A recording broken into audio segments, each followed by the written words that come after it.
Welcome to the 5 on 5. Please be joined today by Chief Kris Allison of Central Point Police Department. Chief, thanks so much for being here. Oh, thank you for inviting me. It's a really neat thing that you're here with us today. As many of our viewers know, we have begun a series called In This Together. We want to combat the suicide problem that's really devastating to our community, and you have decided to partner with us on this program. Talk to us a little bit about why you decided that you wanted to be involved in this effort.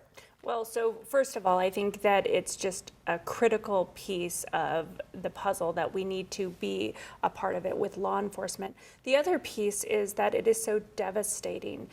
I think all of us can say that we've been touched by this issue, but there's not a lot of resources out there to help people understand.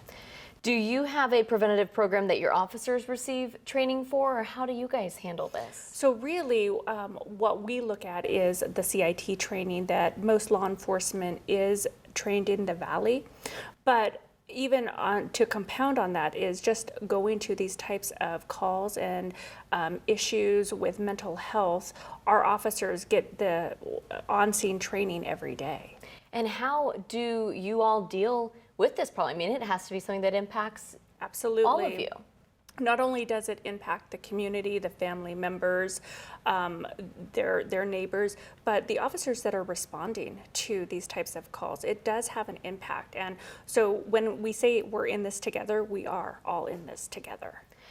How do you screen and work with people who you may see as being at risk, that they may be in trouble? So generally how it presents with law enforcement, and it comes every day, is usually someone's call for help. Whether it's that they have taken that step to ask for help. Sometimes it presents itself differently, but a lot of times it's just a call for help, and we're the ones that they call.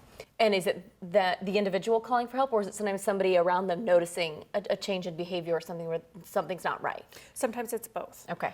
Sometimes it can be the person, but hopefully it's sometimes family members who are saying something's just a little bit different. And that's what we want to really have people encouraged to do that, to call us, that we're not there to be punitive, we're there to help and get them to the other place where they can try to find help and treatment, or get to that other side of that sadness. You and all of your officers are so plugged in the resources and things that we have in our community, a great way for, or you are a great piece of the puzzle to connect people to some of those. Yes, that's what our hope is. Well, we have a lot more to talk about, but we're going to take a short break. We'll be right back.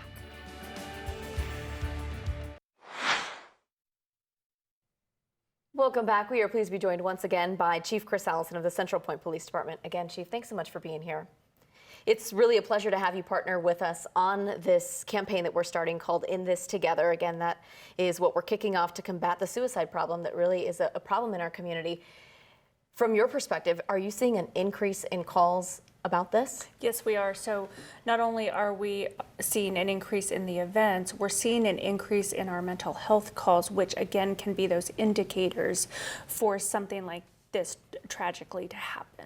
So yes, and I think that's why it's so important that we're a part of this campaign. And talking about it really is one of the first steps in just getting that awareness.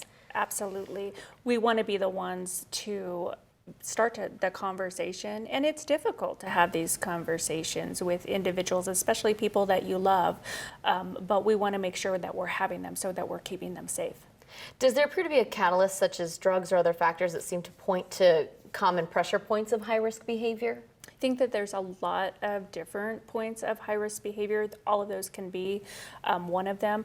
A lot of times it's a difference in the personality, a life event change, whether it's drugs, alcohol, or just depression, mental health. There's so many different things that can be the catalyst, or there can be no indicators at all. So that's why I think it's imperative that you have family members who are tuned in, who may be able to catch up more than what we could. And what would you tell someone watching who may know of someone at risk about what they can do to help, or what kind of help is available?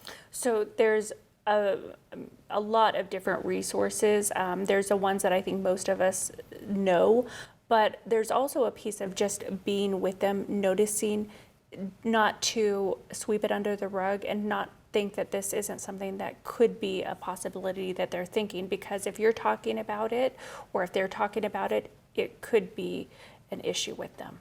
and not to ignore it. Of course. And Chief Allison, we just want to thank you again for being a partner with us on this. If there is anyone watching at home, we just want to remind you that there is help available. And so if you are struggling, you can call the National Suicide Prevention Lifeline. You can also text 741-741, whether that's home or connect. There is help available. There are people who want to help you, including Chief Allison. Thanks so much for being here. Thank you. We'll be right back.